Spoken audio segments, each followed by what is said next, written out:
আমি তাকেও পার করে দিই, কিন্তু যে আমার ঘাটের সন্ধ্যা আগত হয়ে আসে আমি তাকে কি করি জানো?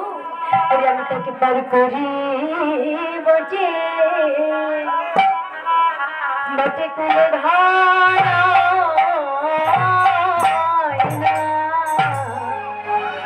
আমি তাকে পার করি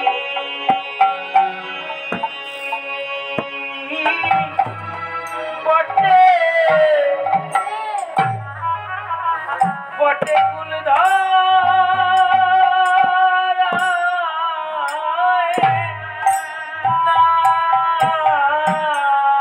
আমি তাকে পার করি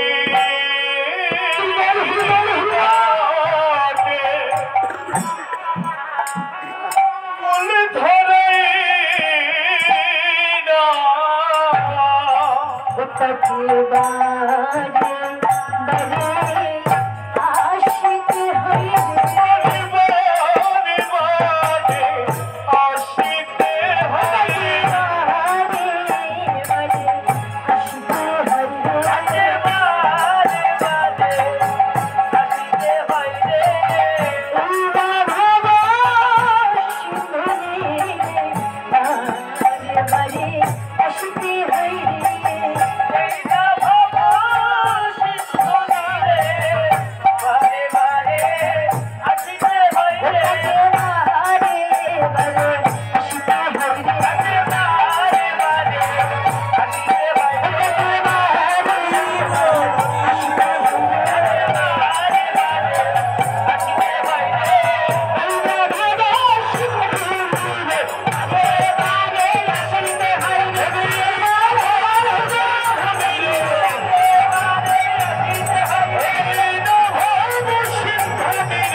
তাকে যে বাড়ি বাড়ি আসিতে হয় আর খেলা বিনোদ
কি বলছিলাম? খেলায় রবি নদ খেলা গোড়া বনমালী তুলি দেবী হারু করি নদীয়ার নগরী। এই যে বাবা, এই যে বিনোদের খেলা খেলছে আমা, এই বিনোদ মানে কি বাবা? পুরাণ পুরাণ বিনোদ মানে কি? বিনোদ মানে হচ্ছে নতুন। তাই বলছি হরিনামে না আছে দুঃখ, না আছে কষ্ট, না আছে যন্ত্রণা, না আছে হার আর না আছে জিত। তাহলে কি আছে বাবা? শুধুই আনন্দ। ও বাবারা, ও মায়েরা, বলি আমরা তো ছোটবেলায় কত খেলাই না খেলেছি। বলছি কানামাছি, হাডুডু, কুতকুত, ক্রিকেট ইত্যাদি ইত্যাদি কত খেলা খেলেছি, কিন্তু হরিনামের খেলাটি কি কখনো খেলেছি? এই যে গৌরাঙ্গ মহাপ্রভু এই যে কলি যুগের মধ্যে যে হরিনাম নিয়ে এলেন বাবা, নিজে ওই হরিনামের প্রেমের বন্যায় ডুব দিলেন, আর এই জগতে জীবকেও এই হরিনামের খেলায় মাতালেন। হরিবল আমা আস্তে, আমরা কি বলতে পারি যে প্রভু যে কলিযুগের মধ্যে হরিনাম নিয়ে এলেন?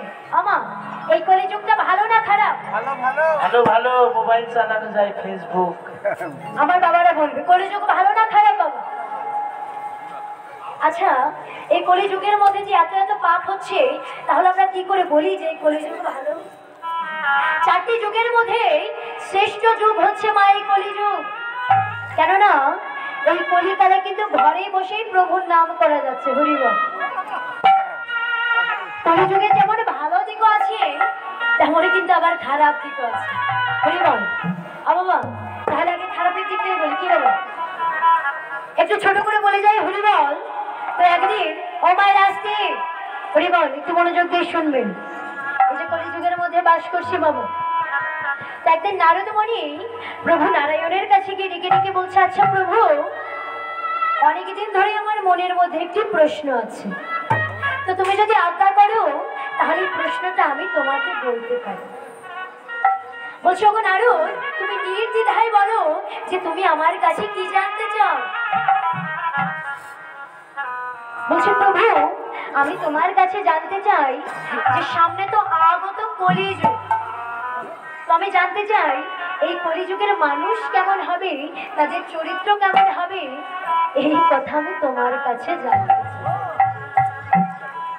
বলছো, মনিবর, তুমি জানতে চাও এই কলিযুগের মানুষ কেমন হবে, তাহলে তোমাকে ওই মর্তধামে যেতে হবে। বাবা, মর্তধাম কোনটা? আমার মর্তধাম কোনটা? এইটা, অর্থাৎ আমরা যেখানে বসে আছি বাবা, এটা হচ্ছে মর্তধাম, এটা মর্তভূমির মাটি, অর্থাৎ এই পৃথিবীর আরেক নাম হচ্ছে মা মর্তধাম। কাজে নারদ মুনি প্রভুর নাম গাইতে গাইতেই মর্তভূমির মাটিতে আসছে। বাবা, আমরা সবাই একটু নারদ মুনির সাথে গাইব, কেমন? হরিবল। সবাই করতালি দিয়ে নারদ মুনির সাথে নাম গাইবে। আচ্ছা, নারদ মুনি নাম গাইতে গাইতেই মর্তভূমির মাটিতে আসছে, কেমন ভাবে? ওই যে বদলে হরি গৌর হরে কৃষ্ণ নাম, হরে কৃষ্ণ নাম জপো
নাম গাইতে গাইতে যখন মর্তভূমির মাটিতে পা দিয়েছে বাবা, তখন দূরে দেখতে পেয়েছে ওই কলিযুগের মধ্যে একজন পুরুষ মানুষ কাঁধে একটি সুন্দরী নারীকে বসিয়েছে, আর আরেক হাতে একটি বৃদ্ধ মহিলাকে টানতে টানতে নিয়ে যাচ্ছে। এই দৃশ্য দেখে তো নারদ মুনির চোখ কপালে উঠে গেছে যে আমি কি দেখছি। তখন এই ডেকে ডেকে বলছে, এই যে শুনছো, এই যে দাঁড়াও দাঁড়াও দাঁড়াও, আমি তোমাকেই বলছি, দাঁড়াও দাঁড়াও। আচ্ছা, বলি তোমার কি বিবেকে বলে কিছু নেই? তখন ওই লোকটি হাসতে আর বলছে, ওগো মনিবর, ওগো মনিবর, বলি যুগে বিবেকে বলে কিছু থাকে না, এই যুগে বিবেকে বলে কিছু থাকে না, আপনি বিবেকটা বাদ দিয়ে আপনি তারপরে কথা বলছে। আচ্ছা, তুমি কেমন মানুষ বলো তো, যে হাঁটতে পারে, চলতে পারে, কথা বলতে পারে, তাহাকে তুমি কাঁধে বসিয়েছো, আর যে হাঁটতে পারে না, চলতে পারে না, অসুস্থ, তাহাকে তুমি টানতে টানতে নিয়ে যাচ্ছ। বলে তুমি এত অন্যায় কেন করছো, এত অপরাধ কেন করছো? বলছে, মনিবর, আপনি হয়তো আমার পরিচয়টা জানেন না, আপনি হয়তো আমার নামটা জানেন না, তাহলে আমি বলে দিচ্ছি, আমি হচ্ছে কলি, কলি, ঘোর কলি। আর আপনি কি অন্যায় দেখ, কেবল তো আমি আমার খেলা শুরু করেছি, এখনো আমার কত খেলা বাকি আছে। আচ্ছা, তাহলে কাঁধে যাকে করেছো সেটা কি? বলেছে, আমি কাঁধে যাকে করেছি এটা হচ্ছে আমার সুন্দরী স্ত্রী, সুন্দরী বলে মাটিতে পা রাখতে দিন। তখন চিন্তা করেছে, হাই রে, আগেকার যুগে দেখতাম যে বউয়েরা স্বামীদের চরণ সেবা করতো, চরণের নিচে থাকে। কিন্তু এই কলিকালে কি হয়েছে বাবা?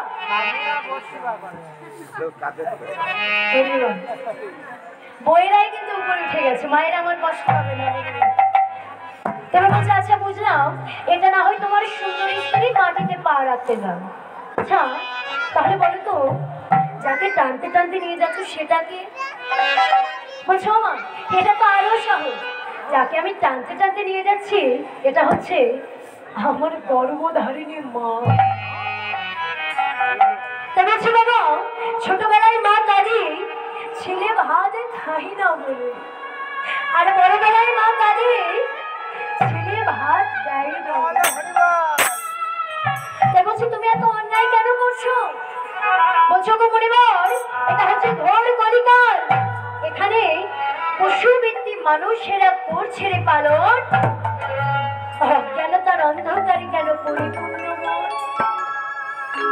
কেন বাবা, আমাদের যদি পশুর মতো আচরণ না হতো, আমাদের সমাজে কিন্তু এত অন্যায় অত্যাচার হতো না। তাই বলছি এখানে পশুবৃত্তি মানুষেরা করছে রে পালন, অজ্ঞানতার অন্ধকারে কেন পরিপূর্ণ? ইউনিভার্সিটিতে ডিগ্রি আমাদের আছে কত শত, তবু আমাদের চরণে বলো কেন মূর্খের মতো? ডিগ্রিধারী কত মানুষ, আমার ডিগ্রিধারী কত মানুষ বাবাকে ধরে মারি, মাকে খাটাই ঝিয়ের মতো, বউকে চাপাই না। এই যে বাবা কলিযুগের মধ্যে তাই হচ্ছে না, মায়েরা আমার ঝিয়ের মতো খাচ্ছে আর বউয়েরা কিন্তু কাঁধে চড়ে বসে আছে। তাই বলছি এমন কিছু মানুষ আছে, আমি আগেই ক্ষমা চেয়ে নিচ্ছি বাবা, আমি এখানে সবার কথা বলছি না, তবে আমাদের সমাজে কিছু কিছু মানুষ আছে এমন, তাই বলছি এমন কিছু মানুষ আছে এই বিশ্ব চরাচরে যাদের হৃদয়ের মাঝে নোংরা ভরা, কিন্তু ভদ্র বেশি ঘুরে, ভদ্র বেশি ঘুরলে পরে মানুষ বলে না মানুষ সবে আসবে যেদিন জ্ঞানের চেতনা, অধম বলে ওহে জি তোমরা কেন অসৎ সঙ্গ করো? সৎ যদি হতে চাও তাহলে ভক্তের সঙ্গে করো, তাই